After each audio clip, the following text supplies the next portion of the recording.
9 महिना भए पनि प्रधानमन्त्री बनिनु नै पर्ने, एकै दिन भए पनि मन्त्री बनिनु नै पर्ने। उहाँहरूलाई के मात्रै आवश्यक छ यति बेला भन्दा एक दिन मात्रै भए पनि मन्त्री बनियो भने के हुन्छ भन्दाखेरि मर्ने बेलामै नामको अगाडि पूर्व मन्त्रीको निधन भने त्यति गोपाल गुरुङलाई अगाडि नसारिकन कसैको पनि पेट नपालिने अवस्था बनेको छ। के प्रमाणित गर्न खोजेको छ भन्दा मङ्गोल नेसनलाइजेसन सकियो, यसको नेता कार्यकर्ता सबै गइसके भन्ने एउटा भ्रम सिर्जना गरेर नागरिकहरूलाई फेरि अल्मलाउने एउटा खेल चाहिँ खेलेकै हो। तर यो चाहिँ सफल हुन दिँदैनौँ। 6औं राष्ट्रिय महाधिवेशनको घोषणा सभाले चाहिँ हामीले यसलाई प्रमाणित गर्न सक्छौँ।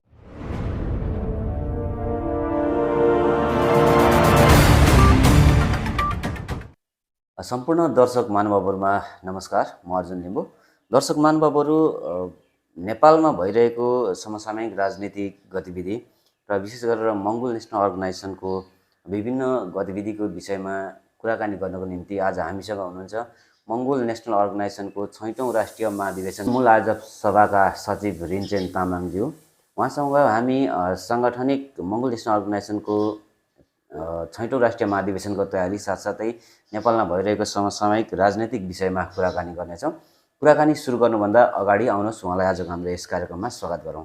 रिन्चेनजी, स्वागत छ हजुरलाई। हजुर, धन्यवाद छ। मङ्गोल नेसनल अर्गनाइजेसनको 6औं राष्ट्रिय महाधिवेशन मूल आयोजक सभाको सचिवमा हुनुहुन्छ तपाईँ। तयारी कसरी भइरहेछ अधिवेशनको? मङ्गोल नेसनल अर्गनाइजेसनको 6औं राष्ट्रिय महाधिवेशनको तयारी तीव्र गतिमा गइराखेको छ। विशेष गरी महाधिवेशनको मिति घोषणा भएको मितिदेखि नै त्यसको दोस्रो दिनबाट नै महाधिवेशनको तीव्र तयारीमा लागेको कारणले गर्दाखेरि अहिले महाधिवेशन सम्पन्न हुने उद्घाटन सत्र, बन्द सत्र, घोषणा सभा हुने स्थलहरूको विषयमा मोटामोटी सङ्गठनको तर्फबाट राष्ट्रिय महाधिवेशन मूल आयोजक सभाले निर्क्युल गरिसकेको छ। हामीले पत्रचार गर्नुपर्ने सबै निकायहरूमा पत्रचार गर्ने कार्यहरू पनि अगाडि बढिराखेको छ। सँगसँगै राष्ट्रिय महाधिवेशन सम्पन्न गर्नको निमित्त विभिन्न प्रदेश र स्थानीय तहहरूबाट महाधिवेशनको बन्द सत्र प्रतिनिधि, पर्यवेक्षकहरू, छनौट प्रक्रियादेखि लिएर यो सबै कामहरूलाई चाहिँ निरन्तर रूपमा अगाडि बढाएर लिएर गइरहेका छौँ। सँगसँगै महाधिवेशनको घोषणा सभालाई ऐतिहासिक रूपमा सम्पन्न पार्नको निमित्त देशभरि प्रचार प्रसारको कार्यक्रमहरू महाधिवेशन मूल आयोजक सभाको निर्देशनमा विभिन्न प्रदेश सभाहरू हुँदै स्थानीय सभाहरूमा पनि प्रचार प्रसार चाहिँ तीव्र रूपमा अगाडि बढिराखेको अवस्था छ। तपाईँहरूको गत बैठक र विभिन्न व्यक्तिहरूले अहिलेसम्म गरेको प्रचार प्रसारमा चाहिँ मोरङमा हुने एमएनओको 6औं राष्ट्रिय महाधिवेशन मोरङमा हुनेसम्म मात्र कुराहरू बाहिर आइरहेको छ।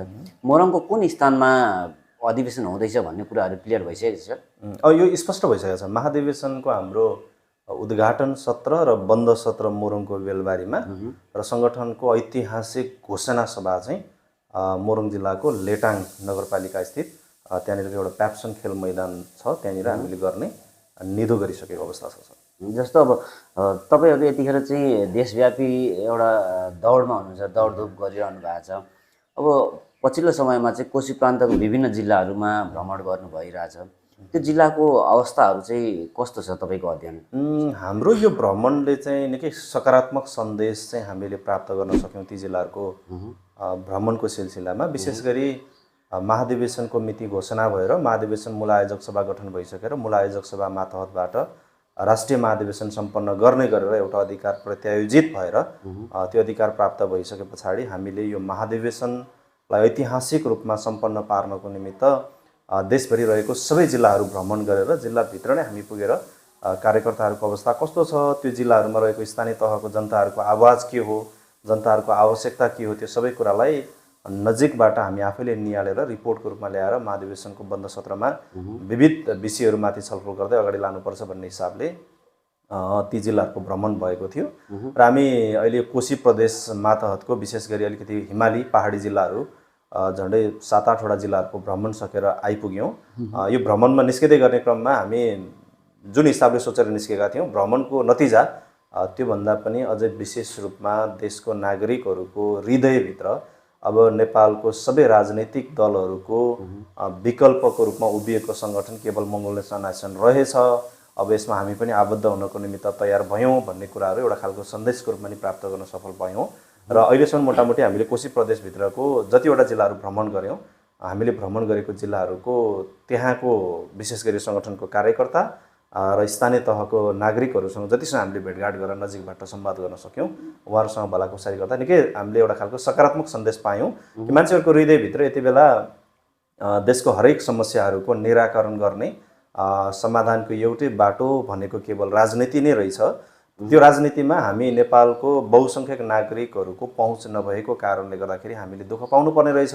हामी सँगसँगै देशले पनि दुःख पाउँदो रहेछ। यस कारणले अब राजनीतिमा अग्रसरता, राजनीतिमा स्वामित्व र स्वामित्व पनि कुन ठाउँमा लिने भन्दा सही जग्गाबाट राजनीतिमा स्वामित्व लिनुपर्छ भन्ने खालको बुझाइ भएको नागरिकहरूको एउटा समूह हुर्किँदै आइरहेको यो किसिमको चेतना यतिखेर चाहिँ आम जनताहरूमा जनताको मस्तिष्कमा भरिने क्रम सुरु भइसकेको छ। सुरु भएर पनि त्यो क्रम अगाडि बढिसकेको चाहिँ हामीले अहिलेको भ्रमणबाट चाहिँ पायौँ। 5औं राष्ट्रिय महाधिवेशन जति हर्षोल्लासका साथ सम्पन्न भएको थियो, 6औं महाधिवेशन त्यतिकै हर्षोल्लासका साथ सम्पन्न हुन्छ त? यो त मङ्गोलियन नाइसनको विगतको महाधिवेशनहरूबाट विगतको महाधिवेशनको नजिर महाधिवेशनमा हामीले प्राप्त गरेको सफलताहरूलाई एकचोटि पल्टाएर हेऱ्यौँ भने पनि यसले चाहिँ के सन्देश दिँदैछ भन्दा मङ्गोलियन नाइसनको जतिवटा राष्ट्रिय महाधिवेशनहरू हुँदै अगाडि बढ्छ त्यो त्यति नै फैलिँदै जाने, त्यति नै ऐतिहासिकता प्राप्त गर्दै जाने रहेछ भन्ने कुरा त स्पष्ट भइसकेको छ।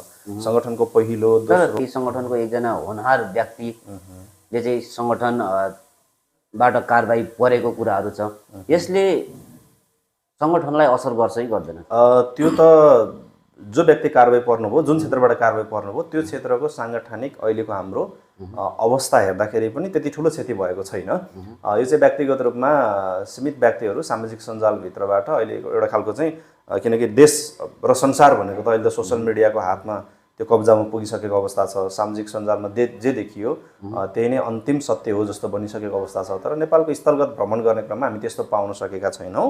र अर्को कुरा भनेको अहिलेको राष्ट्रिय महाधिवेशनको नजिकै योभन्दा अघिल्लो महाधिवेशनको हामीले चाहिँ त्यो त्यति बेलाको घटनाहरूलाई पनि निहालेर हेऱ्यौँ भने भएको घटनाहरू त्यस्तै थिए। भनेपछि जस्तो जुन अहिले सामाजिक सञ्जालमा एक किसिमको भाव आइरहेछ होइन, जस्तो अब मूल सचिव कारबाही परिसक्नु भएपछि चाहिँ सङ्गठनलाई निकै ठुलो घाटा पर्ला जस्तो एक किसिमको प्रचारबाजी भइरहेछ सामाजिक सञ्जालमा। तर वास्तवमा त्यो मिथ्या मात्र हो र स्थलगत भ्रमणमा चाहिँ त्यो किसिमको अवस्था छैन। देशको पूर्वी इलाकाको भ्रमणमा हामीले त्यो पाउन सकेनौँ र पश्चिम क्षेत्रमा पनि हामीले त्यो घटना घटिसके पछाडि पनि म नेपालको अलिकति पश्चिमाञ्चल क्षेत्रसम्मको भ्रमण गर्दाखेरि त्यो अवस्था भेट्न सकेनौँ। र यसलाई चाहिँ हामीले कहिले प्रमाणित गरिदिन्छौँ भन्दा यही राष्ट्रिय महाधिवेशनको घोषणा सभा 27 नोभेम्बर 2023 मङ्सिर 11 गते मोरङको लेटाङमा सम्पन्न हुने सङ्गठनको 6औं राष्ट्रिय महाधिवेशनको घोषणा सभाले चाहिँ हामीले यसलाई प्रमाणित गर्न सक्छौँ। किनभने अहिले मैले बोल्दै गरेको कुराहरूले त कति आम नागरिकहरूको हृदयभित्र होइन त्यसो नहुन सक्छ। सामाजिक सञ्जालमा त एक कुरो यो खालको चाहिँ प्रचारबाजी भइराखेको छ, सत्य यही होला भन्ने हुनसक्छ। यो कुरालाई चाहिँ हामीले कहिले प्रमाणित गर्न सक्छौँ भन्दा आम नागरिकहरूले पनि बुझ्ने भाषाबाट आम नागरिकले पनि अनुभूति गर्ने गरेर चाहिँ हामीले महाधिवेशनको घोषणा सभामा प्रमाणित गरिदिन्छौँ यो कुरालाई। त्यसैको निमित्त जो मान्छे अलिकति भ्रममा रहेको छ यति बेला सामाजिक सञ्जालमा एकोरो हिसाबले जुन प्रचारबाजी भएर आइराखेको छ, सङ्गठनमा चाहिँ जुन एउटा खालको चाहिँ होनहार व्यक्तिको रूपमा रहेको मान्छे कारबाही पर्यो, त्यो कारबाही परेको कारणले सङ्गठन ध्वस्त भयो भन्ने जुन खालको मिथ्या एउटा खालको चाहिँ भ्रम सिर्जना गरिराखेको छ, यसलाई चिर्नको निमित्त नै हाम्रो देश दौडाहा र भ्रमण पनि थियो। सँगसँगै राष्ट्रिय महाधिवेशनको निमित्त निम्तो बाँड्ने काम पनि थियो।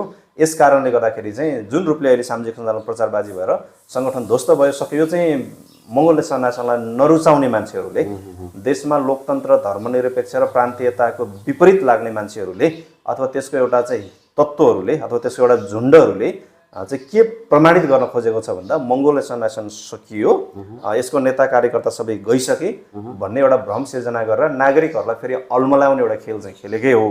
तर यो चाहिँ सफल हुन दिँदैनौँ, किनभने हामीलाई महामानव डाक्टर गोपाल गङ्जुले एउटा जिम्मेवारी दिएर जानुभएको छ।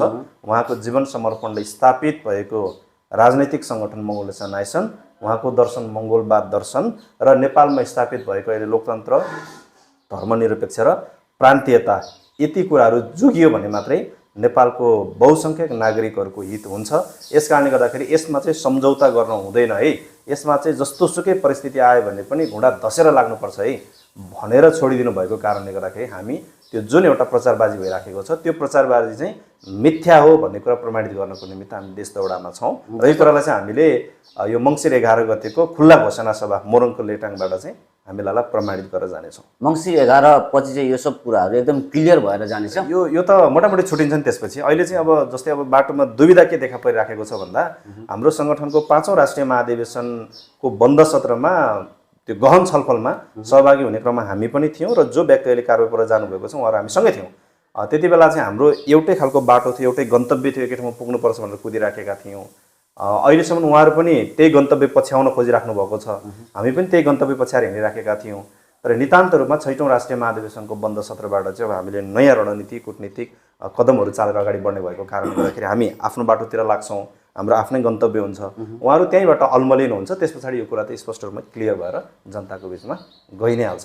जस्तो रिन्जनजी, एमएनओको इतिहासमा यस किसिमको षड्यन्त्रहरू त बारम्बार हुँदै आइरहेको छ। अब ती षड्यन्त्रहरूलाई अध्ययन गर्दै त्यसको समाधानको बाटोहरू पनि अवश्य तपाईँहरूले निकाल्नुहुनेछ, सङ्गठनलाई निरन्तर अगाडि बढाउनु हुनेछ भन्नेमा अझै पनि नेपालको अधिकतम जनताहरू विश्वस्त रहेका छन्। तर जस्तो पछिल्लो समयमा चाहिँ केही व्यक्तिहरू जय मङ्गलवासी भन्ने तर सार्वजनिक रूपमा गोरुको मासुहरू काटेर खाने किसिमको कार्यहरू भइरहेछ, त्यो विषयमा चाहिँ के छ तपाईँहरूको धारणा? अथवा ती व्यक्तिहरू मङ्गोल नेसनल अर्गनाइजेसनको कार्यकर्ता हुन् कि होइनन्? त यो त मङ्गोल नेसनल अर्गनाइजेसनसँग सम्बद्ध नेता कार्यकर्ताहरू होइनन्, किनभने मङ्गोल नेसनल अर्गनाइजेसनको नीति तथा कार्यक्रम चाहिँ त्यसरी गाई काट्ने, गोरु काट्ने, विध्वंसकारी चाहिँ कदमहरू चाल्ने भन्ने होइन। जस्तो अब जय मङ्गल र जय मूलवासी भनिसकेपछि त डाक्टर गोपाल गुरुङज्यूको दर्शन र एमएनओको दर्शनमा चाहिँ आस्था राख्ने व्यक्तिहरू नै हुन् नि त। अनि त्यो डाक्टर गोपाल गुरुङज्यूलाई चिनेर आस्था राख्यो कि नचिनिकन आस्था राख्यो? गोपाल गुरुङलाई चाहिँ मनैदेखिबाट सम्मान गरेर गोपाल गुरुङको उद्देश्य प्राप्तिको निमित्त सङ्घर्ष गर्छु भनेर आउने पनि हुन्छन्।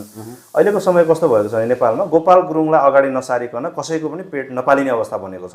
कसैले निस्वार्थ भावनाले, कसैले स्वार्थसहित भयो नि गोपाल गुरुङको नाम, गोपाल गुरुङको तस्बिर, मङ्गोल मूलवासी भन्ने कुरा अगाडि नसारेसम्म कसैको पनि पेट नभर्ने अवस्था बनेको कारणले स्वार्थसहित उसले बोल्दैछ कि निस्वार्थ बोल्दैछ भन्ने कुरामा चाहिँ क्लियर हो, छुट्याउनु पर्ने बेला आयो होइन। जस्तै अब उदाहरणको निमित्त हामी हेरौँ, संसारभरको कम्युनिस्टहरूले, अब नेपालको कम्युनिस्ट पनि कम्युनिस्ट भन्छ, चाइना पनि कम्युनिस्ट भन्ला, बाँकी अन्य मुलुकले पनि कम्युनिस्ट भन्ला, तर विश्वको कम्युनिस्ट र नेपालको कम्युनिस्ट मिल्दैन नि त। नेपालका कम्युनिस्टहरू के भयो भन्दा आफ्नो स्वार्थ पुरा गर्नको निमित्त उसले आफ्नो शैली, आफ्नो ढाँचामा ढालेर कम्युनिस्ट भनिराखेको जस्तै अहिले मङ्गोल नेसनल अर्गनाइजेसनबाट कारबाही परेर जाने मान्छेहरू, किन यसले त के कुरा स्पष्ट देखायो भन्दाखेरि जस्तै महामानव डाक्टर गोपाल गुरुङज्यूको उद्देश्य प्राप्तिको निमित्त सङ्घर्ष गर्ने हो भने त ठाउँ सबै कुरा त मङ्गोल नेसनल अर्गनाइजेसनभित्र तयार छ नि त। यसलाई छोडेर किन जानु पर्यो भन्दाखेरि उहाँहरूलाई के थाहा भयो भन्दा यो मङ्गोल नेसनल अर्गनाइजेसनभित्रको नीति, नियम, विधान, पद्धति अनुसार हाम्रो स्वार्थ पुरा हुँदैन। केवल गोपाल गुरुङको उद्देश्य प्राप्तिभन्दा बाहेकको अन्य कुरा हाम्रो उपलब्धि हुँदैन, किनकि यहाँनिर त गोपाल गुरुङको उद्देश्य भनेको सामूहिक उद्देश्य छ, सामूहिक रूपमा प्राप्त गर्ने कुरा छन् गोपाल गुरुङको दर्शन सिद्धान्तभित्र। तर व्यक्तिगत रूपमा उहाँहरूलाई चाहिँ के छ भन्दा गोपाल गुरुङको उद्देश्यले चाहिँ सामूहिकताभित्रको प्रतिफलमा मात्रै विश्वास गर्नुपर्ने भयो। व्यक्तिगत रूपमा हामीले चाहिँ केही पनि नपाउने भयौँ अहिले तत्कालको निमित्त। यस कारणले के गर्ने त भन्दा बरु मङ्गोल नेसनल अर्गनाइजेसनबाट बाहिर निस्केर गोपाल गुरुङकै तस्बिर देखाउने, गोपाल गुरुङकै नाम लिने र जय मङ्गलै भनेर भए तापनि पेट पाल्ने काम गर्नुपर्छ भनेर बाहिर निस्केका झुन्डहरू हुन्। त्यस कारण यति बेला हामीले बुझ्नुपर्ने कुरा चाहिँ के हो भन्दाखेरि देशमा अहिलेको जुन एउटा खालको अन्तर्राष्ट्रिय राजनीतिको ध्रुवीकरणको कारणले गर्दाखेरि पनि नेपाललाई यस्तोसँग चाहिँ घेर्न खोजिराखेका छ विशेष गरी अन्तर्राष्ट्रिय राजनीतिक कर्मीहरूले कि नेपालमा कुनै पनि हालतमा एउटा न एउटा खालको युद्ध चाहिँ निम्त्याउन सक्यो भने त्यो जातीय युद्ध होस् कि धार्मिक युद्ध होस् कि विभिन्न किसिमका हिंसात्मक गतिविधि र देशलाई द्वन्द्वमा हाल्न सकियो भनेदेखि त्यो स्वार्थ चाहिँ उनीहरूले पुरा गर्न सक्ने देखेको कारणले गर्दाखेरि उनीहरूले अहिले कहाँबाट कोसिस गरिराखेको छ भन्दा अब अन्त कतैबाट नि नहुने भयो।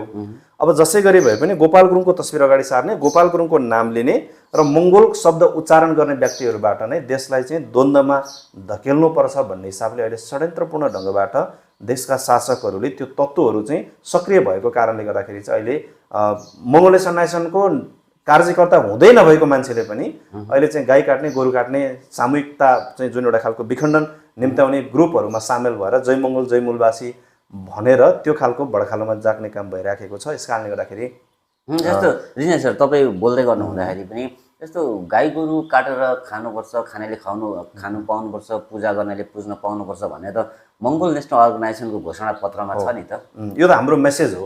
यो चाहिँ हाम्रो के हो भने यो खानेले खाउन पाउनुपर्छ, पुज्नेले पुज्न पाउनुपर्छ, जसले जे अधिकार प्राप्त गर्न खोज्छ गाई गोरुबाट उसले त्यही अधिकार प्राप्त गर्न पाउनुपर्छ भन्ने यो चाहिँ लोकतान्त्रिक पद्धतिको एउटा व्यवस्था हो। लोकतन्त्रभित्रको समानताले के भन्छ भन्दा समान रूपमा खानेले खान पाउनुपर्छ, पुज्नेले पुज्न पाउनुपर्छ भन्दा समानता भयो हैन। खानेले खान पाउनुपर्छ, पुज्नेले नै खानुपर्छ भन्दा असमान भयो। फेरि पुज्नेले पुज्न पाउनुपर्छ, खानेले नै पुज्नुपर्छ भन्दा नि असमानता भयो।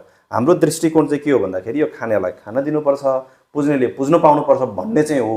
तर अहिलेको अवस्था चाहिँ के भयो भन्दा गाई गोरु चाहिँ के भइरहेको छ अहिले भन्दाखेरि समाजमा अहिलेको जुन यो पछिल्लो समयको जुन एउटा खालको भ्रम सिर्जना भएको छ सामाजिक सञ्जालमा, यसले चाहिँ के प्रमाणित गर्न खोजिरहेको छ भन्दा खानेले पनि जबरजस्ती हामीले खाएर देखायौँ के गर्न सक्छौ तिमीहरूले भनेर देखाउन खोजेको जस्तो, अनि पुज्नेहरूले पनि हामीले पुजेर देखायौँ तिमीहरूले काटेर खायौ भने हामी यो गर्छौँ उसो गर्छौँ भनेर धाकधम्कीपूर्ण भाषाबाट चाहिँ त्यो देखाउने खालको कोसिस भइरहेको छ।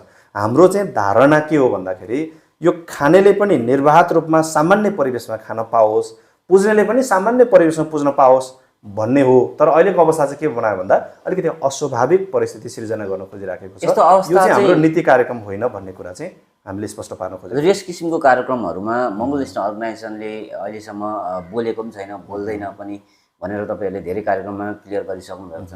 वास्तवमा मङ्गोल नेसनल अर्गनाइजेसन यस किसिमको आफ्नो घोषणा पत्रमा भएको मुद्दाहरू उठिरहँदा पनि मौन रहनुको कारण चाहिँ के हो? होइन, हाम्रो त घोषणापत्र अहिले मैले भनिहालेँ, घोषणापत्रमा उल्लेखित भएको मुद्दा पनि त्यसलाई कार्यान्वयनमा ल्याउने पनि एउटा खालको बाटो हुन्छ। ब्यालेटबाट ल्याउने कि बुलेटबाट लिएर आउने कि वैचारिक ढङ्गबाट ल्याउने कि विद्रोहबाट ल्याउने भन्ने कुरा हो। डाक्टर गोपाल गुरुङज्यूले हामीलाई चाहिँ कुन बाटो सिकाएर जानुभयो भन्दा विद्रोहबाट होइन विचारबाट लिएर आउने होइन, बुलेटबाट होइन ब्यालेटबाट परिवर्तन ल्याउने भनेर सिकाउनु भयो त, अथवा त्यही कुरा हामीलाई हालिदिएर जानुभयो पछाडि त हामीले त्यही बाटोलाई अप्नाएर जाने हो। तर अहिलेको चाहिँ परिस्थिति के भयो भन्दाखेरि यो केवल अहिले जसले यो मुद्दालाई अगाडि सारिराखेको छ, मङ्गोल नेसनले उठाउँदै आएको मुद्दा नाराहरूको विषयमा जसले चाहिँ अहिले व्याख्या गर्दैछ ती व्यक्तिहरूले यो स्थापित हुनुपर्छ भनेर चाहिँ उठाएको होइन। यसलाई उठाइदिएर देशलाई चाहिँ एउटा खालको युद्धमा धकेल्नुपर्छ भन्ने नियतवश चाहिँ ती मान्छेहरूले अथवा ती तत्त्वहरूले त्यसलाई उचालेर अगाडि सारिदिएको कारणले गर्दाखेरि अहिले हामीले बोल्न जरुरी छैन।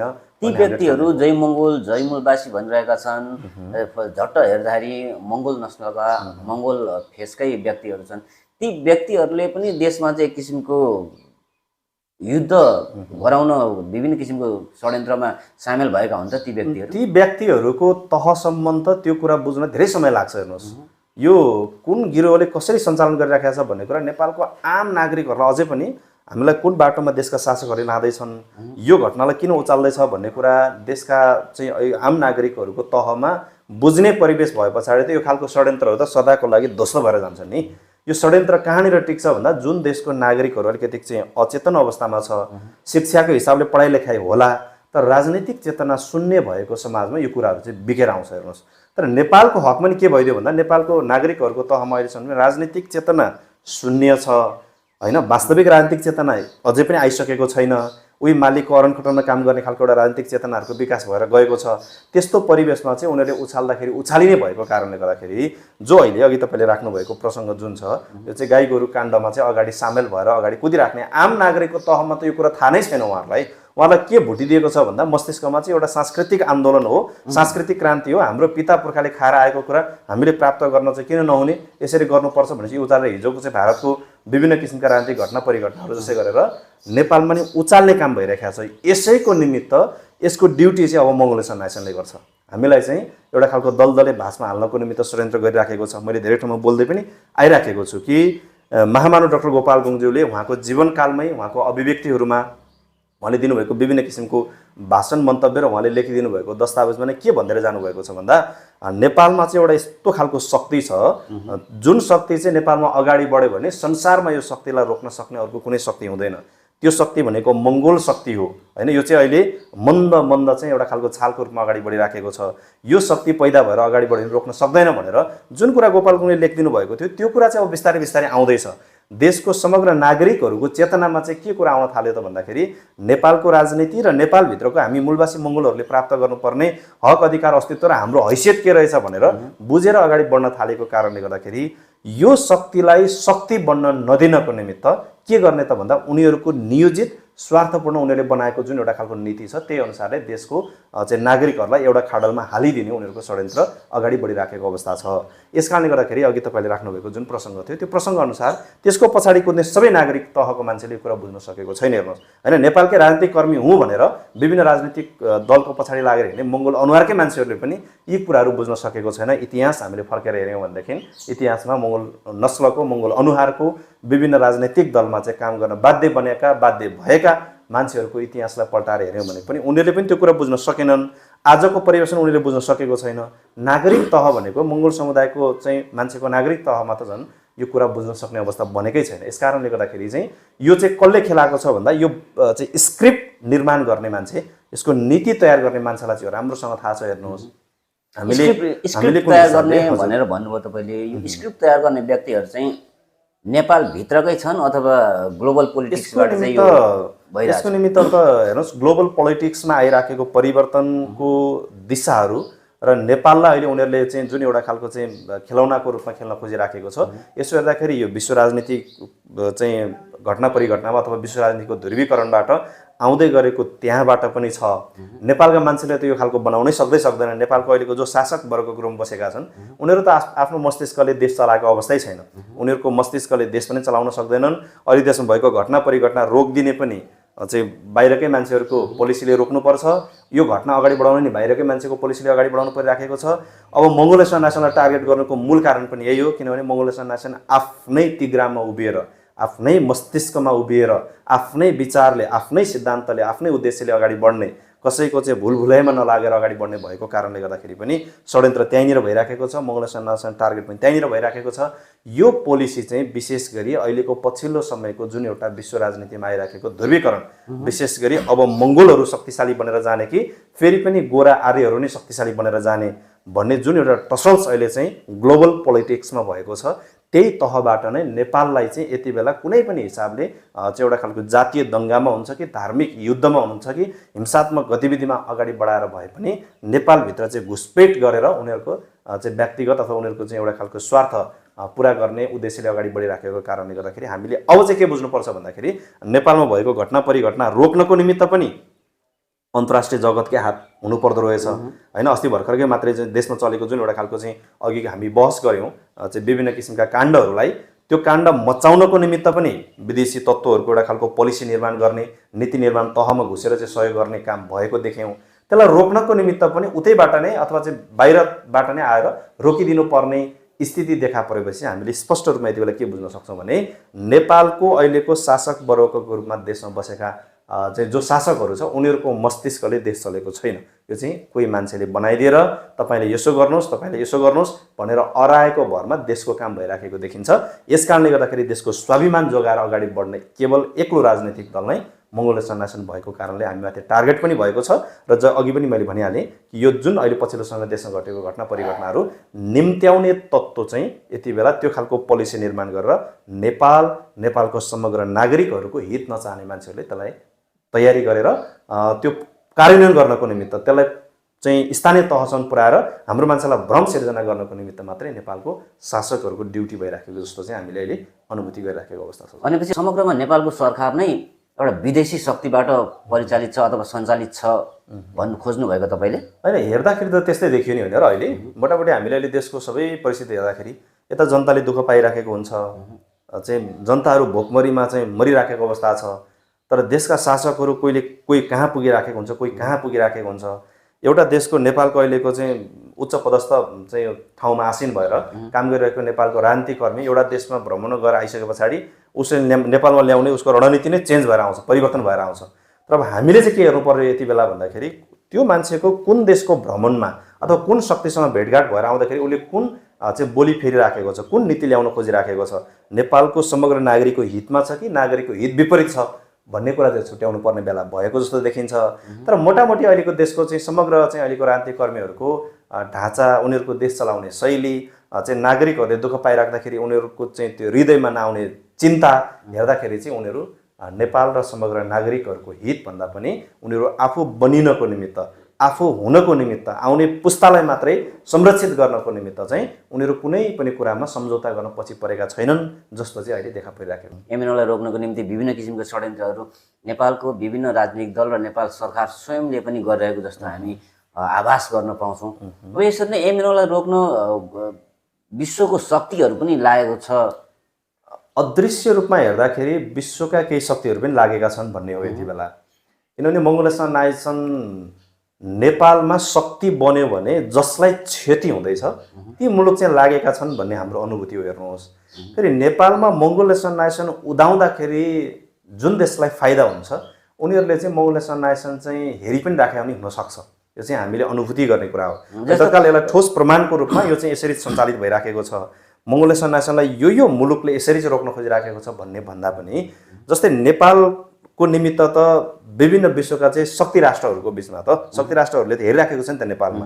शक्ति राष्ट्रहरूले नेपालमा हाम्रो उपस्थिति बलियो बन्यो भने हाम्रो चाहिँ यो मुलुकसँगको सम्बन्धदेखि लिएर हामी शक्तिशाली बनिन सक्छौँ भन्ने मान्छेहरूले त उनीहरू त खेलिराखेको छ नि त। अनि उनीहरूको दृष्टिबाट स्पष्ट रूपमा के देख्दैछन् भन्दा नेपालका शासकहरूको ड्युटी भनेको त त्यही त हो नि। नेपालमा तपाईँहरूले हामीलाई बचाउन सकुन्जेलसम्म तपाईँहरूको पनि काम पुरा हुने हो। हामीलाई बचाउन तपाईँले नसक्ने बित्तिकै नेपालमा मङ्गोलेसन नाइसनको उदय हुने बित्तिकै तपाईँ पनि बनिनुहुन्न, म पनि बनिन्न भनेर त उसको ड्युटी त यहाँबाट यहाँको रिपोर्ट लिएर उता बुझाउने हो।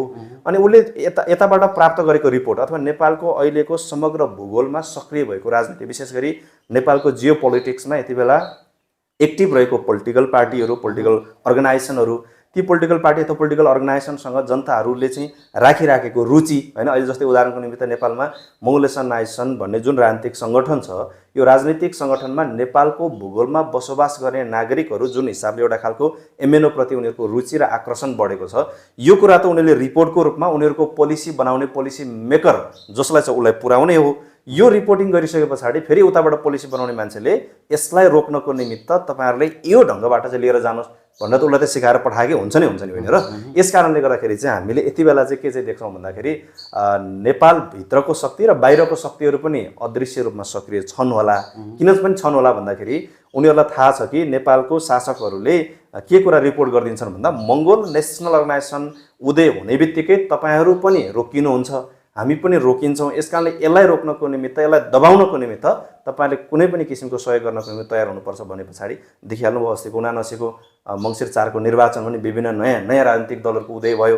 राजनीतिक दलहरूलाई अदृश्य रूपमा सहयोग पनि पुग्यो होला। त्यस कारणले गर्दाखेरि उनीहरू उदयमान शक्तिको रूपमा अगाडि बढेको जस्तो बढाइएको जस्तो, किनकि नेपालको नागरिकलाई त ढाक्नु छ। हेर्नुहोस् देशमा 2007 सालदेखि चाहिँ नेपालमा राजनीति गरेको कङ्ग्रेस कम्युनिस्टहरू पतन भएर जनताको हृदयमा नरुचाउने होइन जनताहरूले चाहिँ नरुचाएको घाँस खानुपर्ने अवस्था बनिसके पछाडि फेरि फरकपन ल्याइदिएर अथवा चाहिँ नेपालको कङ्ग्रेस कम्युनिस्टको विकल्प अब मङ्गोलेसन नाइसन रहेछ भनेर जनताले बुझ्नुभन्दा पहिला नै एउटा फरक राजनीतिक चाहिँ दल जुन दल चाहिँ हामीले भनेको मान्छ त्यसलाई अगाडि बढाइदिनुपर्छ भनेर विदेशी शक्तिहरूकै चाहिँ एउटा खालको लगानीमा भएको जस्तो देखिएको छ। यस कारणले गर्दाखेरि हामीले चाहिँ के बुझ्न सक्छौँ यति बेला भने एउटा चाहिँ देशको समग्र नागरिकहरूलाई नै एउटा तहमा पुर्याउनको निमित्त हामी तत्पर छौँ, हामी सक्षम छौँ भनेर अगाडि बढेको राजनीतिक सङ्गठनले अन्तर्राष्ट्रिय राजनीतिको घटना परिघटना, विश्व राजनीतिमा आइराखेको परिवर्तन होइन, विश्वका चाहिँ शक्ति राष्ट्रहरूले खेलाएको कुराहरू त हामीले पनि अलिकति अनुभूति गर्न सक्छौँ नि त। यस कारणले गर्दाखेरि यसलाई हेर्दाखेरि चाहिँ देशका शासकहरूलाई चाहिँ ड्युटीको रूपमा उनीहरूलाई अर्डर दिएको छ। उनीहरू चाहिँ हामीलाई रोक्नको निमित्त घुँडा धसेर लागेका छन्। अनि यसलाई सिद्धाउनको निमित्त, किनकि नेपालको शासकहरूको ड्युटी भनेको त हामीलाई रोक्नको निमित्त छेक्न मात्रै खोज्छ नि त। तर अन्तर्राष्ट्रिय राजनीतिक कर्मीहरूले चाहिँ उनीहरूले पोलिसी कसरी बनाएर पठाइदिँदो रहेछन् भन्दाखेरि मङ्गोल नेसनलाई रोक्नको निमित्त के गर्ने भन्दा एमएनओको मुद्दा टक्क चुडाउने, त्यस पछाडि मङ्गोल समुदायकै मङ्गोल नस्लकै मान्छेहरू 2-4 जना भेला पार्ने र उनीहरूलाई एउटा खालको हिंसात्मक गतिविधिमा लगाइदिएर मङ्गोल नेसनलाइजेसनको शक्ति जो हो नि, यो अहिलेको जुन हाम्रो अनुहारको मान्छेहरूले जुन गतिविधि गरिराखेको छ यो त हाम्रो चाहिँ खासमा यसलाई सकारात्मक हिसाबले आयो भने त हाम्रो शक्ति बनिने थियो नि त। यसलाई छिनहीन बनाउनको निमित्त चाहिँ उनीहरूको पोलिसीले काम गरिराखेको छ जस्तो हामीले देख्छौँ। तर यसलाई पनि स्पष्ट कुरा चाहिँ के हो भन्दा महामानव डाक्टर गोपाल गुरुङज्यूले भन्नुभयो जस्तै नेपालको मङ्गोल शक्ति उठेर अघि बढेको खण्डमा राष्ट्रभित्र त कुनै कुरा नै रहेन, अन्तर्राष्ट्रिय जगतमा नै यसलाई रोक्न सक्ने कुनै पनि तागत र शक्ति छैन भने जस्तै हामी त्यसैको निमित्त चाहिँ निरन्तर अगाडि बढेका छौँ। यो कसको लागि भन्दा मङ्गोल नेसनलाइजेसन जति जति शक्तिशाली हुँदै आउँछ त्यति त्यति नै नेपालको समग्र नागरिक, यो देशको सबै जनताहरू र अन्तर्राष्ट्रिय राजनीतिमा पनि नेपालको सम्बन्धहरू चाहिँ सुमधुर रूपमा संलिने भएको कारणले गर्दाखेरि हामी त्यो ड्युटी निभाउनको निमित्त अहिले चाहिँ हरदम हर कदम चाहिँ अगाडि बढिराखेको कारणले गर्दाखेरि त्यसलाई नै हामीले विश्लेषण गरेर त्यसलाई अध्ययन गरेर त्यसलाई चाहिँ एक हिसाबले हामीले निगरानी गरेर अगाडि बढेको कारणले गर्दाखेरि एमएनओ रोक्नको निमित्त राष्ट्र अन्तर्राष्ट्रिय शक्ति लाग्छ भन्ने कुरामा चाहिँ हामी मोटामोटी कन्फर्म छौँ। जस्तो एमएनओ रोक्नु राष्ट्र अन्तर्राष्ट्रिय शक्ति पनि लागेको छ भन्ने किसिमको अनुमान गरिरहँदाखेरि एमएनओलाई माथि उठाउनको निम्ति पनि त अन्तर्राष्ट्रिय शक्तिहरू लाग्न सक्छन्। त्यसरी जोडिन सक्छ, किनभने अहिलेसम्म जोडिएको छ कि छैन? त्यसरी होइन, त्यो अहिलेसम्म जोडिएर अगाडि बढेको भन्ने कुरा त बिस्तारै बिस्तारै हाम्रो व्यवहारहरूबाट हामीले स्पष्ट पार्दै लिएर जान्छौँ हामी चाहिँ कहाँ नजिक छौँ भन्ने कुरा। किनकि हाम्रो घोषणापत्र, हाम्रो मुद्दा सँगसँगै हामीले अगाडि सार्ने चाहिँ कूटनीतिक कुराहरूबाट पनि त्यो कुराहरू बिस्तारै बिस्तारै अब देखा पर्दै जान्छन्। अहिलेसम्मको स्थितिमा चाहिँ के हो भन्दा मङ्गोलेसन नायसन पनि रुचाउँछन्। अब किन रुचाउँछन् भन्दा अबको मङ्गोलेसन नायसनले उठाएको मुद्दा र संसारमा उसले अब पारित गर्न आँटेको उनीहरूको पोलिसीको कुरा मिले पछाडि त जोडिने कुरा आयो नि त। जस्तै अब हामी लोकतन्त्रको कुरा गर्छौँ, उदारवादिताको कुरा गर्छौँ, समानताको कुरा गर्छौँ, होइन, भातृत्वको कुरा गर्छौँ, स्वतन्त्रताको कुरा गर्छौँ, त्यो मिल्ने मान्छेहरू त बिस्तारै बिस्तारै जोडेर आउन सक्छ नि त। किनकि नेपाल भन्ने देशभित्र पनि उहाँहरूको मुद्दा भनेको त्यहाँको नागरिकहरूलाई चाहिँ समान अधिकार हुनु पर्यो, समानताको कुरा, स्वतन्त्रताको कुरा, भातृत्वको कुरा र संसार अगाडि बढाउनको निमित्त चाहिँ यो लोकतान्त्रिक समाजवाद मार्फत उदारवादी सिद्धान्त बोकेर सबैप्रति उदार भएर अगाडि बढ्नुपर्छ भन्ने अन्तर्राष्ट्रिय राजनीतिक शक्तिहरू त जोडिन सक्छ। हेर्नुहोस्, उनीहरूको साथ सहयोग भोलिको दिनमा रहला एक ठाउँबाट एक तहबाट। यो कुरा चाहिँ मैले तपाईँहरूलाई अहिले बताउने क्रममा चाहिँ जुन अहिले मङ्गोलेसन नायसन रोक्नको निमित्त नै शक्तिहरू लाग्छ, फेरि यो रोक्ने खोज्ने मान्छेहरू भनेको निश्चित रूपमा आफ्नो स्वार्थ पुरा गर्नको निमित्त मलाई भए हुन्छ, संसारमा नभए पनि हुन्छ भने जुन एउटा खालको असमान सोच बोक्ने मान्छेले रोक्न खोज्छ। हेर्नुहोस् मङ्गोलेसन नायसन, किनकि मङ्गोल नेसनलाइजेसनको त मुद्दा रोक्न खोजेको त हो नि। एमएनओ रोक्नु भन्दा पनि हामीले मुद्दा नै छाड्दियौँ भने त हामीलाई नै फेरि उनीहरूले सहयोग गर्छ नि त भोलि नै। हामीलाई अहिले किन रोक्न खोज्छन् भन्दा हाम्रो मुद्दा, हाम्रो सिद्धान्त, हाम्रो अभियान, हाम्रो अहिलेको चाहिँ अगाडि बढिराखेको गतिविधि चाहिँ उनीहरूको स्वार्थ अनुसारको नभएको कारणले हामीले रोक्न खोज्छन्। तर हाम्रै जस्तो मुद्दा, हाम्रै जस्तो उद्देश्य सबै संसारभरको नागरिकहरूलाई समान अधिकार दिनुपर्छ भन्ने सोच बोक्ने मान्छेहरू त भोलि अटोमेटिक रूपमा जोडिने कुराहरू छन्। जस्तो यतिखेर चाहिँ विश्वको राजनीतिमा जुन किसिमको ध्रुवीकरण आइरहेको छ, त्यो ध्रुवीकरणको एउटा निर्णायक बिन्दु भनेको यतिखेर नेपाल जस्तो देखिन्छ। त्यसमा पनि मङ्गोल नेसनल अर्गनाइजेसन हो त? हामीले अहिले चाहिँ त्यसलाई अलिअलि भन्न सक्यौँ। अब जस्तै नेपालको हकमा पनि जुन दिनसम्म मङ्गोलेसन नायसन स्थापित हुँदैन तबसम्म यो कुरा टुङ्गिन्छ जस्तो लाग्दैन। नेपालमा जति जति मङ्गोलेसन नायसन शक्तिशाली बनिँदै आउँछ त्यति नै टुङ्गिँदै जान्छ। र अहिलेको विश्वको राजनैतिक ध्रुवीकरणले केवल नेपाललाई नै किन हेरेको छ भन्दाखेरि विश्व राजनीतिमा सुपर पावर बन्नको निमित्त एउटा खालको दौडमा कुदेको देशको छिमेकी राष्ट्र र देशभित्रको सबै संयन्त्र मोटामोटी फेल भएको देश नेपालमा सिक्युरिटी पोलिसी ध्वस्त छ, फरेन पोलिसी ध्वस्त छ, नेपालको इन्टरनल डेभलपमेन्ट पोलिसीहरू ध्वस्त छ, नेपालको नागरिकहरूको चाहिँ विचार कहाँनिर हो, यसको आवश्यकता कहाँनिर हो, उनीहरूको हैसियत कहाँनिर हो, यो सबै कुराहरू नदेखिकन नेपालको मोटामोटी सबै कुराहरू चाहिँ एकदम ध्वस्त अवस्थामा भएको मुलुक भएको कारणले पनि अन्तर्राष्ट्रिय शक्तिहरूले खेल्ने अखडाको रूपमा बनाउन खोजिराखेको छ। यस कारणले गर्दाखेरि तपाईँले भन्नुभयो जस्तै नेपाल नै अब मोटामोटी हामीले फेरि नेपालबाटै मात्रै हुन्छ भन्ने कुरा त भएन यो, किनभने अन्य विभिन्न मुलुकहरूमा पनि त्यो खालको घटनाहरू नेपालमा जस्तै परिदृश्यहरू त देखा त परिराखेको छ, त्यसलाई देखाउन खोजिराखेको छ। तर नेपाल पनि उनीहरूको रोजाइको मुलुक चाहिँ हो यति बेला। यस कारणले गर्दाखेरि नेपाल रोजाइको मुलुक भएको कारणले गर्दाखेरि अब यसमा मङ्गोलेसन नायसन नै चाहिँ एउटा खालको अन्तिम बिन्दु बन्छ कि बन्दैन भन्ने कुरामा चाहिँ कसो हो भन्दाखेरि जस्तै नेपालमा मैले अघि भनिहालेँ नेपालको foreign policy, security policy, internal development policy, यो सबै कुराहरूलाई चाहिँ भोलि मङ्गोलेसन नायसनले चाहिँ यसलाई चाहिँ दृढताका साथ यसलाई चाहिँ नजिकबाट अध्ययन गरेर अनुसन्धान गरेर लिएर गएर त्यो कुराहरूलाई चाहिँ स्ट्रङ रूपमा होइन अन्तर्राष्ट्रिय राजनीतिमा चाहिँ हाम्रो खालको चाहिँ एउटा खालको समुद्र सम्बन्ध स्थापित गर्ने कुराहरू, नेपालको आन्तरिक विकासको कुराहरू, नेपाल आफ्नै देशमा चाहिँ परिपक्व भएर आफ्नै खुट्टामा उभिएर हिँड्यो भनेदेखि त अर्काको स्वार्थको निमित्त उसले भनेको उठ भन्दा उठिदिनु पर्ने, बस भन्दा बसिदिनु पर्ने ठाउँमा देश पुगेन भने पनि यो देशको र विश्व राजनीतिको ध्रुवीकरणमा नेपाल भन्ने देशले पनि आफ्नै खुट्टामा उभिएर निर्णय गर्न सक्ने एउटा परिवेश चाहिँ बन्छ। तर अहिलेको अवस्था त हेरिदिनुहोस् त, अहिलेको अवस्था कस्तो छ भन्दाखेरि तिमीलाई मैले यो दिन्छु, तिमीलाई मैले यो गरिदिन्छु भन्दाखेरि उसको स्वार्थ अनुसार उसले भनेअनुसार चाहिँ देश अगाडि बढिदिनु परेको छ, उसले भनेअनुसार हामीले बोलिदिनु परेको छ, उसले भनेअनुसारको हामीले उसले भनेको ठाउँमा भोट हालिदिनु पर्ने ठाउँमा चाहिँ देशका शासक पनि पुगेका छन्। हामीलाई सुधा त्यहीँनिर पुऱ्याइदियो नि त, किनभने हाम्रो त अधिकार छैन। हेर्नुहोस् अहिले तपाईँले मैले गरेर त भोट हाल्दैनौँ। अन्तर्राष्ट्रिय राजनीतिमा भएको घटना परिघटनामा बोल्दाखेरि तपाईँको र मेरो आवाजलाई त अहिले पनि आधिकारिक मान्दैन। अहिलेसम्म आधिकारिक कसलाई मान्छ त भन्दा नेपालको समग्र नागरिकहरूले निर्वाचनको बेलामा चुनावमा भोट दिएर जिताएर अहिले नेपालको जसलाई राज्य प्रमुख अथवा राष्ट्र प्रमुख बनाएको छ उसले भोट जता हालिदिन्छन् हामी पनि त्यतैपट्टि लाग्छौँ। अनि उसले भोट हालिदिएपछि हाम्रो मनमा त होला, तपाईँको मनमा, मेरो मनमा अथवा धेरै नागरिकको मनमा चाहिँ होइन यो चाहिँ नेपालले चाहिँ यो धारमा बोल्नु हुँदैन थियो, यो धारमा बोल्नुपर्छ भन्ने हाम्रो मनमा होला। तर तपाईँ हामीले भने जसरी त भोट हालिदिँदैन त्यसको शासकले, उसलाई जानेर फाइदा हुन्छ उसले त्यहीँनिर हालिदिन्छन्। किनकि नेपालको शासकहरूको हृदयभित्र चाहिँ नागरिक छैन। हेर्नुहोस्, नेपालको शासकको हृदय र उसको उद्देश्यभित्र चाहिँ के छ भन्दा केवल आफ्नो आफ्नो परिवार आसपास नजिकको मान्छेहरू मात्रै भएको कारणले गर्दाखेरि उसले चाहिँ नेपालको समग्र नागरिकको हितभन्दा पनि मेरो आफ्नो परिवार, मसँग जोडिएका मान्छे, मेरो आफन्त नरनाताहरूलाई चाहिँ फाइदा पुग्छ भने त्यतितिर भोट हालिदिने, त्यहाँ घाटा देख्छ भने उसले फेरि अर्कोतिर भोट हालिदिन्छ। त्यहाँबाट नेपालको बहुसङ्ख्यक नागरिकलाई हेर्ने उनीहरूको चाहिँ दृष्टिकोण छैन। किन छैन त्यो किन छैन भन्दाखेरि उनीहरूको चेतना त त्यति छ फेरि। किनकि यो कुरा चाहिँ कहाँबाट देख्न सक्छ भन्दा यो 5वटा ज्ञानेन्द्रिय होइन, हरेक मान्छेको शरीरमा 5वटा हुन्छ। यो 6औँ ज्ञानेन्द्रिय युक्त व्यक्ति भनेको चाहिँ प्रबुद्ध व्यक्ति हो, जसको नजरले चाहिँ सबै नागरिकहरूलाई बराबर देख्छ। आफ्नो घरको छोरा छोरी, आफ्नो परिवार, आफन्त, नातागोता, आफूसँग कुनै साइनो नजोडिएर पनि आफूले शासन राजकाज गरिराखेको मुलुकमा बसोबास गर्ने नागरिक, उसले सबैलाई चाहिँ एउटै नजरले देखेको हुन्छ। त्यो देख्ने नजर नभएको कारणले गर्दाखेरि नेपालको शासकहरूले बहुसङ्ख्यक नागरिकहरूको हित चाहिँ यसो गर्दाखेरि हुन्छ भन्ने नसोचेर भोट हाल्दै पछाडि त के हुन्छ भन्दा देश पनि दुर्घटनामा जान्छ। अन्तर्राष्ट्रिय शक्तिहरूले त्यसरी खेलेर जाने अगाडि खेल्ने एउटा मौका पाउँछ।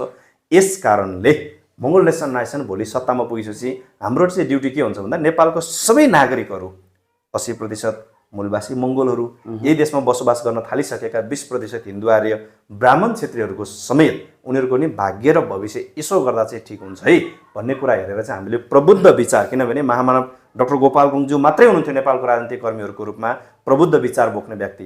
अहिलेको प्रबुद्ध विचार बोक्ने, प्रबुद्ध हेराइ हेर्न सक्ने केवल एउटा राजनीतिक दल भनेको मङ्गोल नेसन नाइसन मात्रै भएको कारणले गर्दाखेरि हाम्रो हेर्ने हेराइ, हामीले गर्ने व्यवहार पनि प्रबुद्ध हुनुपर्ने भएको कारणले गर्दाखेरि पनि हामीले देशको सबै नागरिकहरूको हितको पक्षमा मात्रै अन्तर्राष्ट्रिय सन्धि सम्झौता गर्ने कुराहरू होइन, अन्तर्राष्ट्रिय राजनीतिमा विशेष गरी परराष्ट्र नीतिको विषयमा पनि त्यो खालको पोलिसी बनाएर अगाडि बढ्ने भएको कारणले गर्दाखेरि पक्कै पनि अघि तपाईँले भन्नुभयो जस्तै विश्व राजनीतिहरूको यो चाहिँ निर्णायक बिन्दुको रूपमा पनि नेपाल र नेपालभित्रको पनि त्यो निर्णय दिन सक्ने एउटा खालको ल्याकत चाहिँ यति बेला कसले राख्दैछ भन्ने हामीले सोचिराखेका छौँ भन्दा नेपालको सबै राजनीतिक दलहरू त हेऱ्यौँ नि त हामीले यति बेला।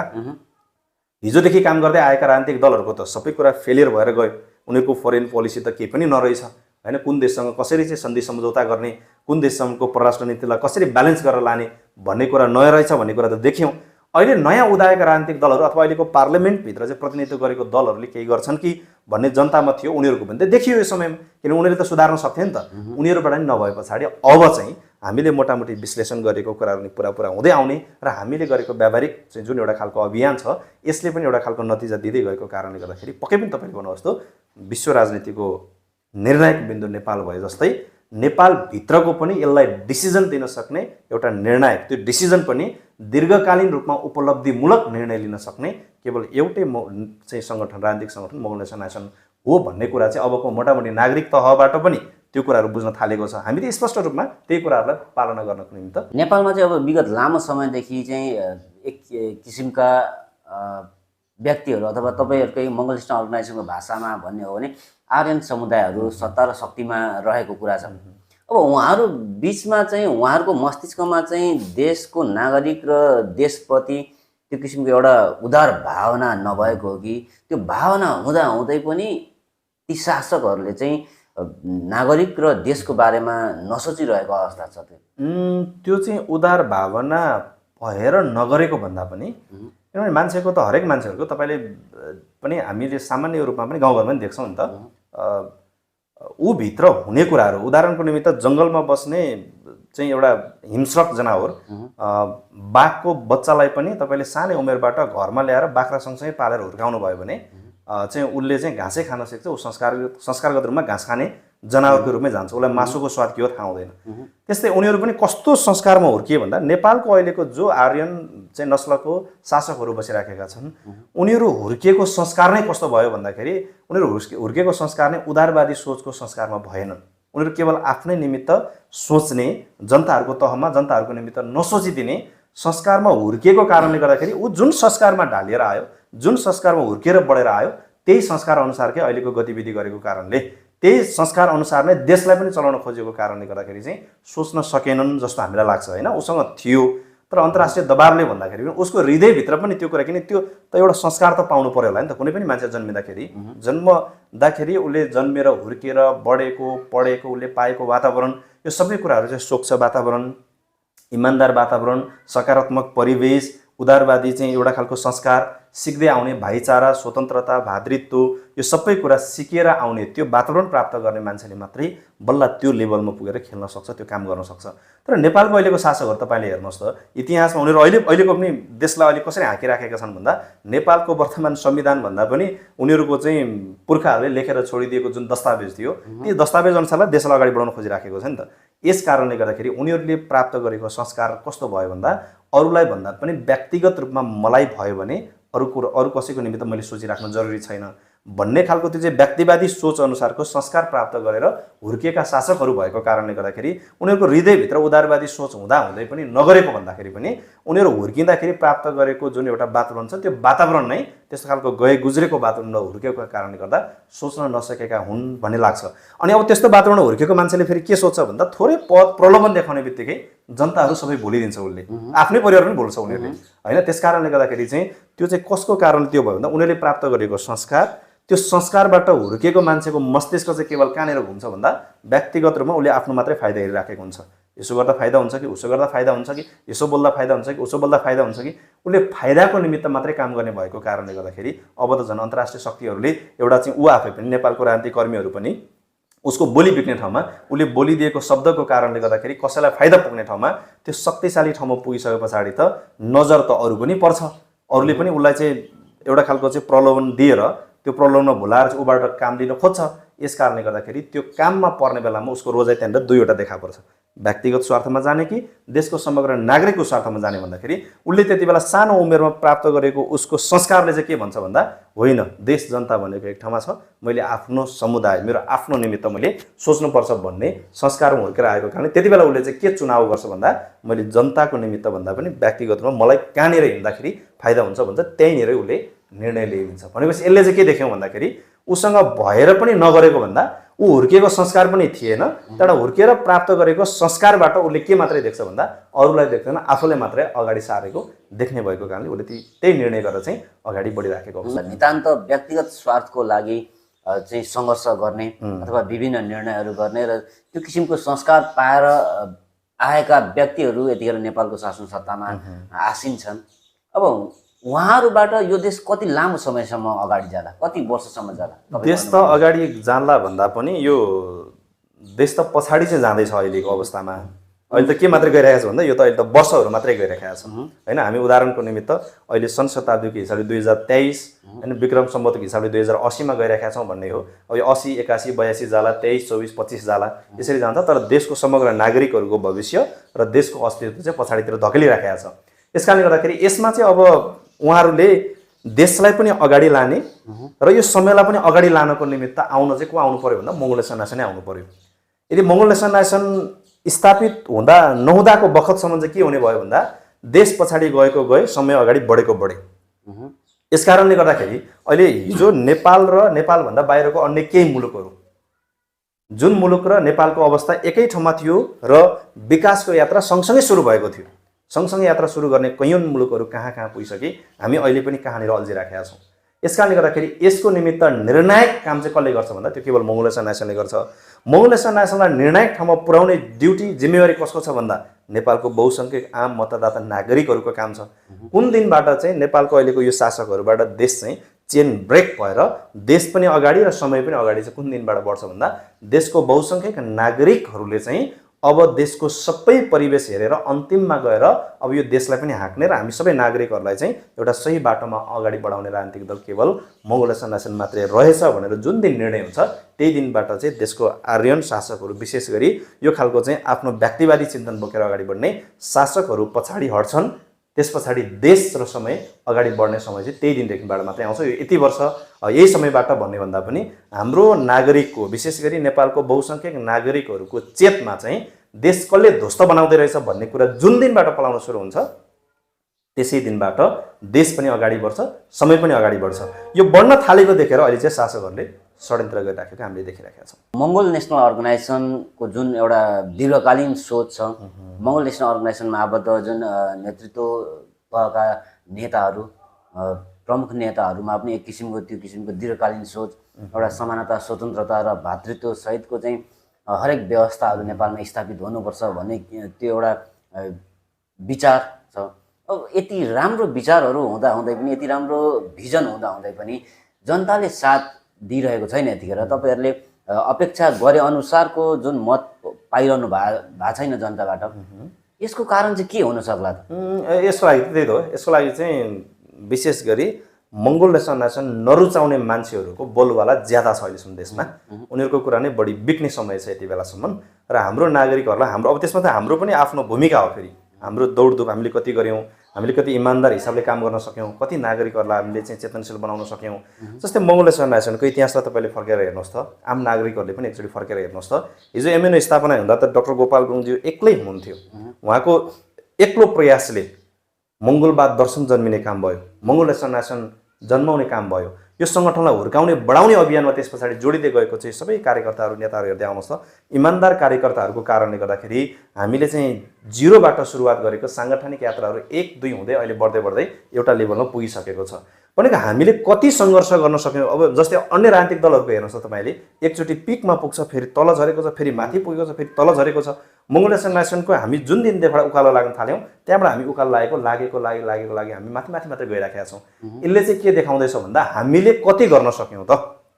हामीले गर्न सकेको ठाउँसम्म, हामीले बुझाउन सकेको ठाउँसम्मको नागरिकहरूको हृदयभित्र चाहिँ त्यो चेतना आएको छ। हामीभित्र आएर इमान्दार हिसाबले हाम्रो कुरा अथवा विशेष गरी महामन्त्री डाक्टर गोपाल गुरुङज्यूको कुरा बुझेर एमएनओमा लाग्ने नेता कार्यकर्ताहरू ऊ जीवनभर एमएनओकै कार्यकर्ता भएर, जीवनभर एमएनओकै समर्थक भएर, जीवनभर एमएनओकै एउटा मतदाता भएर भए पनि बाँचेको हामीले इतिहास भेट्न सक्छौँ। यस कारणले गर्दाखेरि अहिलेको देशमा हामीले प्राप्त गरेको जुन एउटा मत छ, यो मतले चाहिँ सन्देश के दिँदैछ भन्दा तपाईँहरूले जति सक्रिय गरेर, जति तपाईँहरूले भूमिका खेल्नुभयो, जति तपाईँहरू खट्न सक्नुभयो अनुसारको चाहिँ तपाईँहरूले एउटा खालको चाहिँ उपलब्धि प्राप्त गरिराख्नु भएको छ। तपाईँहरूको खटाइ चाहिँ अझै बढेर जानु पर्यो भन्ने खालको चाहिँ सन्देश हामीले प्राप्त गरिराखेका छौँ। यस कारणले गर्दाखेरि मङ्गोल नेसनल अर्गनाइजेसन नरुचाएको भन्दा पनि हाम्रो कुराहरू त्यो जनताको मस्तिष्कमा, त्यो जनताको माझमा, त्यो जनताको पहुँचमा नपुगिसकेको कारणले गर्दाखेरि जनताहरू अल्मलिराखेको छन्। यही कुरा बुझाउने ड्युटी चाहिँ अहिले हामी मङ्गोल नेसनल अर्गनाइजेसनको नेता कार्यकर्ताले त्यो ड्युटी लिएका छौँ। अब हाम्रो यो 6औं राष्ट्रिय महाधिवेशन पछाडि देश दौडा गरेर हामी योभन्दा अघिल्लो महाधिवेशनसम्म देशको 7वटा प्रदेशमा सङ्गठन थिएन। अहिले देशको 7वटा प्रदेशमा सङ्गठन बलियो बनेर जाने क्रममा अगाडि बढिसकेको छ।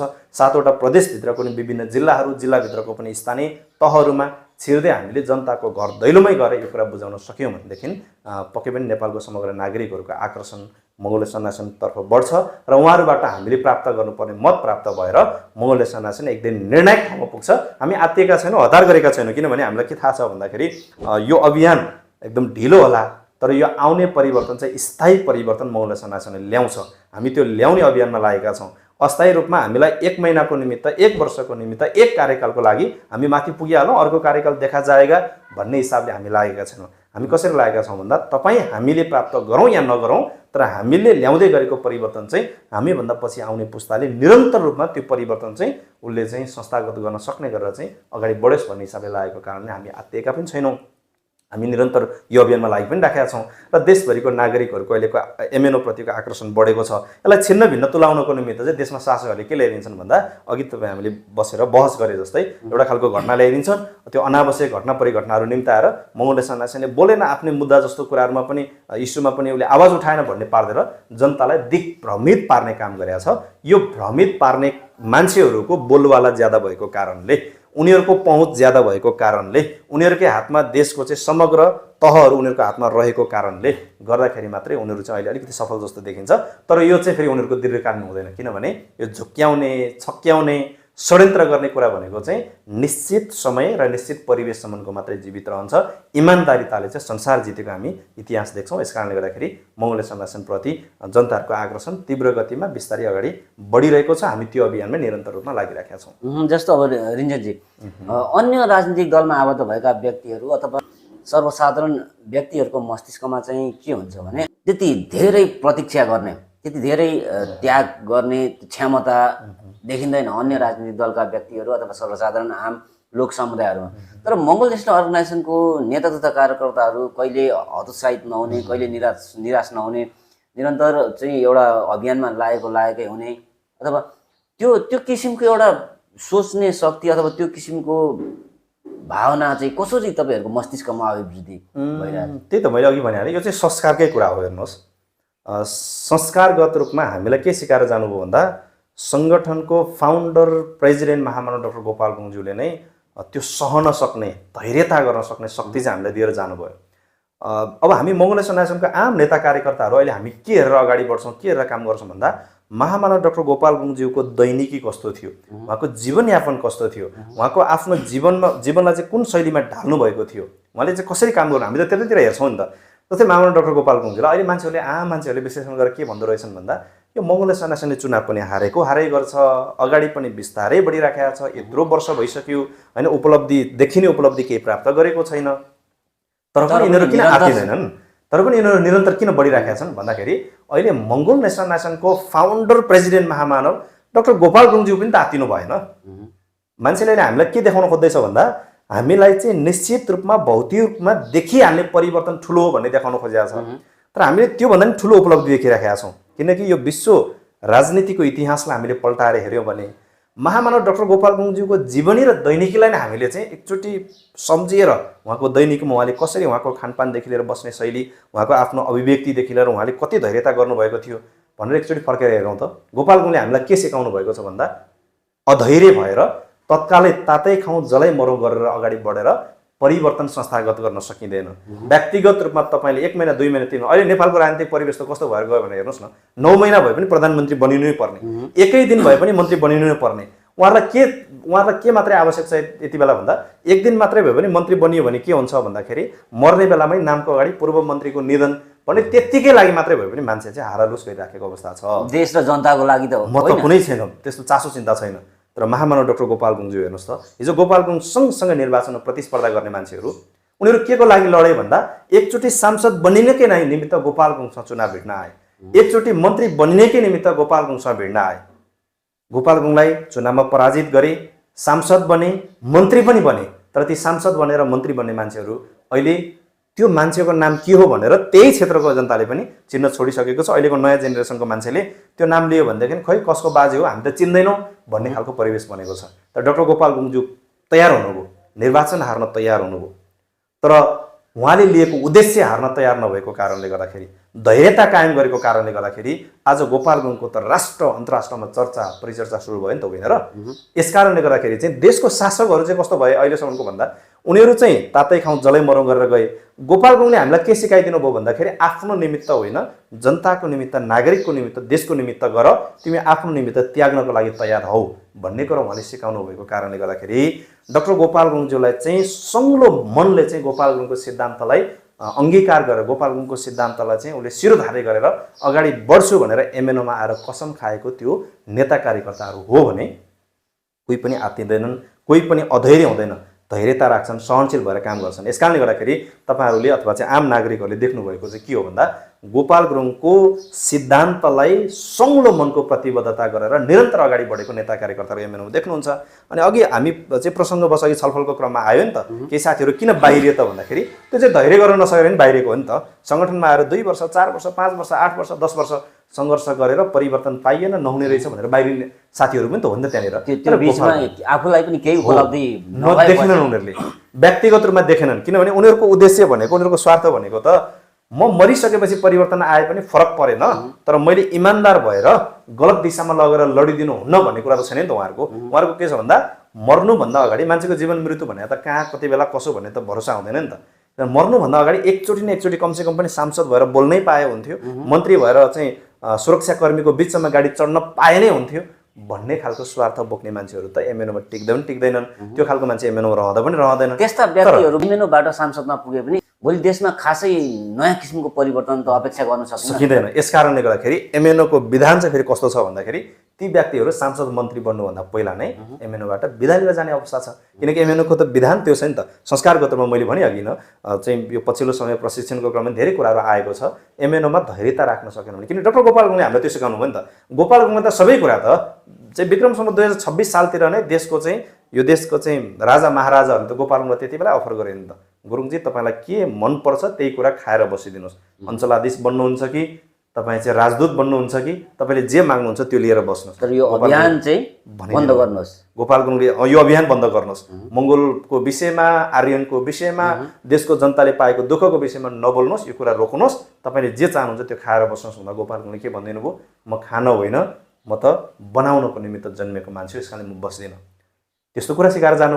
त्यस पछाडि आउने अर्को शासकले पनि त्यही भन्यो गोपाल गुरुङलाई, तपाईँ सिडिओ चाहनुहुन्छ भने सिडिओ खानुहोस्, मन्त्री चाहनुहुन्छ भने मन्त्री खानुहोस्, तपाईँलाई कस्तो घर बङ्गला, यो सबै कुरा अफर गर्दा गोपाल गुरुङले त्यति बेला नि के भनिदिनु भयो, होइन मलाई कुनै पनि कुरा आवश्यक छैन, म चाहिँ आफ्नो खानको निमित्त जन्मेको मान्छे होइन भनिदिनु भएपछि अन्तिममा गोपाल गुरुङले हामीलाई के कुरा चाहिँ प्रमाणित गरेर जानु हो भन्दा गोपाल गुरुङ मर्ने बेलामा लाभको पद कुनै पनि नलिइकन अन्तिममा बितेर जानुभयो। तर पनि गोपाल गुरुङ अन्तिममा बित्ने बेलामा हाँसी हाँसी बितेर जानुभयो नि त।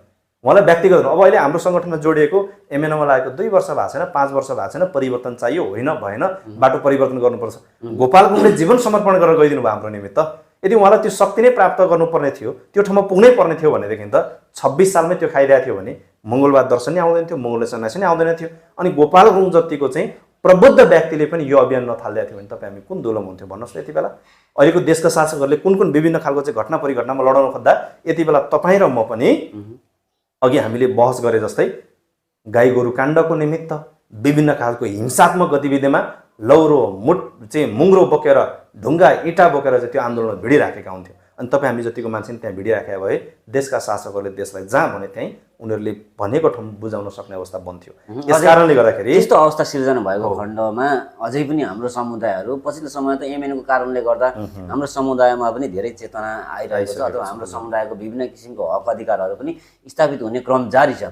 तर यदि महामानव डाक्टर गोपाल गुरुङज्यूले यो अभियान सुरु नगर्नु भएको भए पहिले हाम्रो अवस्था एकदमै दयनीय हुने थियो। यस कुरा त 12 बजेको घाम जतिकै छर्लङ्गै छ, हामीले अनुभव पनि गर्न सक्छौँ। अब हामी लगभग कार्यक्रमको अन्त्यतिर छौँ।